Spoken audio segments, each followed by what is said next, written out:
Hey there, I'm Valerie Jones. I am your coach, and I'm going to talk to you today about how to build confidence after divorce. Divorce can deliver a big blow to your confidence. I know it did for me. I have been divorced twice, all right? And I did experience that, and there's a lot of reasons why divorce can really deal a blow to your confidence, and it makes you feel unlovable, unwanted, undesirable. It can make you afraid to get out there. It can make you not trust yourself to make good decisions going forwards. Like, there's a lot of reasons why you might be struggling with your confidence and your belief in yourself after divorce. But I'm going to talk to you today about how to rebuild that confidence, how to get it back, and what you can do. So I'm going to give you 5 things I want you to think about as you are working on yourself, building your confidence back after divorce. Please, if you like this video, if you want more from me, make sure to hit that subscribe button and the notifications button so you don't miss any videos. And let's talk about building your confidence after divorce. All right, the number one thing I want you to think about as you're rebuilding your confidence is you need to reclaim your identity. Now look, I don't know what happened in your divorce. I don't know what happened in your relationship, but what I do know is that for a lot of you, and myself included, after divorce, you kind of feel like you've lost yourself in some way, right? You feel like, who am I anymore? I don't even know. And who is that looking back at me in the mirror? And there's a lot of struggle around feeling connected to yourself again. I know so many of my clients tell me, like, I don't know who I am anymore. And so this is the key, number one thing that you need to do is start reclaiming your identity. And that means getting to know yourself again, right? It means understanding and learning about yourself in ways that maybe you either forgot or you never did. I mean, I got married at 20, and 24 years later when I got divorced, I never really had spent time cultivating my own sense of identity. So that was a huge opportunity for me after divorce to do that. So I want you to think about that, right? How can you reclaim your identity? And one way you can do that is by thinking back to, what did you love to do as a kid? Like, what were some of the hobbies you loved? What did you love to do for play and for fun? Because often those things, when we bring them back in some way as an adult, it really helps you to feel reconnected. I know for me, one of the things I loved to do as a kid was go out into the forest. We had this little forest behind our house, and I would have tea parties for the fairies, and I would write stories out there. And so for me, one of the huge ways I reclaim my identity is being in nature. So I live right downtown Vancouver, right near Stanley Park and the ocean. So every day I'm out walking in nature, like hugging the trees. And also I got back into writing, and that's been really healing for me too. So think back to some of those things you used to do as a kid. And I'm telling you, if you just incorporate a couple of those into your day, just for fun, it's incredible how reconnecting it can be. And it can really remind you of who you are and who you were before this marriage, before this divorce. You were a person before, and you are now. All right, the second thing that's really gonna help you build your confidence after divorce is boundaries.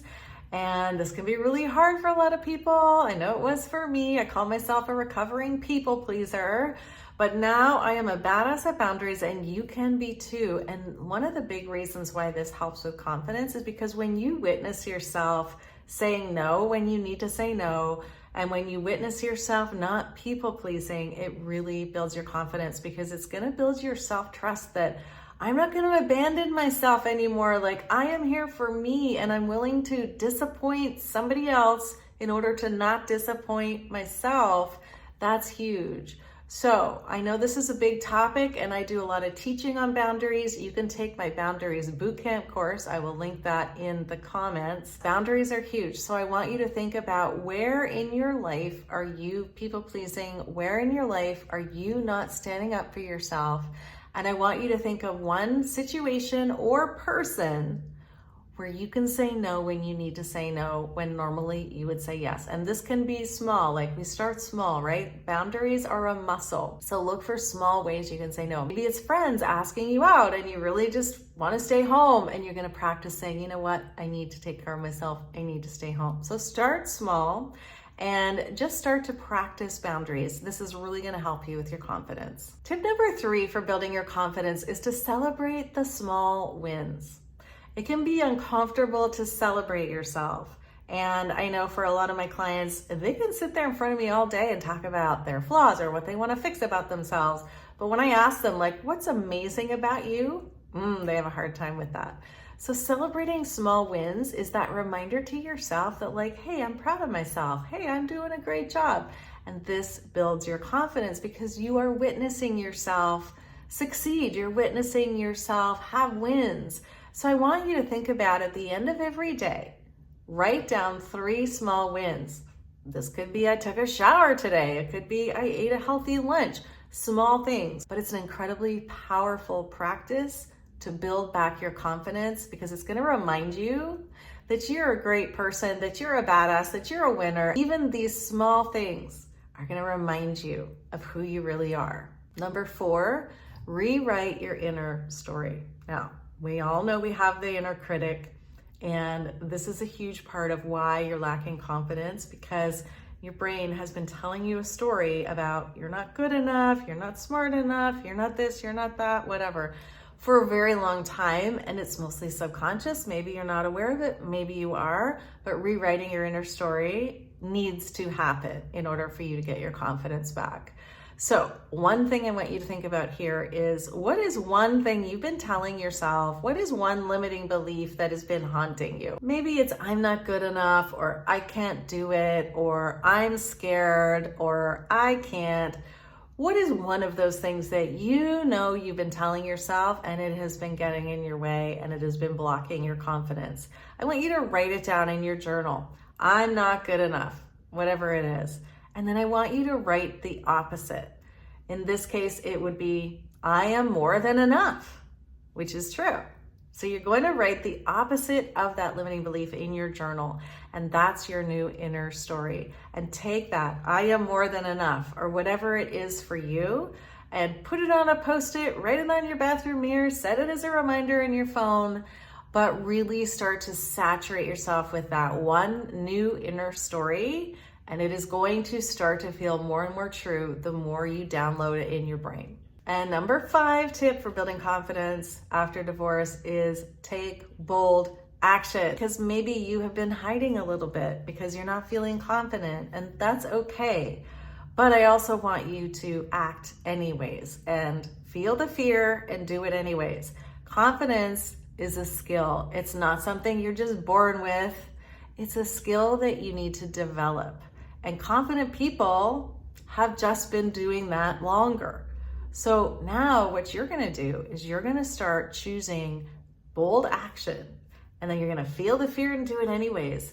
And what's going to happen is you're witnessing yourself doing scary things, and that is going to build your confidence, and you're going to prove to yourself that you can do it. So I want you to think of one thing every week that is a bold action. Maybe it is joining a new social group, or taking a pottery class, or learning a new language. Whatever it is, I want you to think of one bold action every week and then just do it. You don't get to talk yourself out of it. You don't get to come up with excuses. You're just gonna do it. And as you do these things, you're going to see that you are so capable, and you're so much more capable than you think you are. And as you do these bold actions, your confidence is going to grow. So those are my 5 tips for you to start rebuilding your confidence after divorce. I would love to hear from you in the comments. Tell me if you are gonna do this. Tell me if you do it, how did it go? I wanna hear from you. Let's talk about it. Because building confidence can be scary, it can feel hard, it can feel lonely, but I'm here for you and I'm supporting you every step of the way.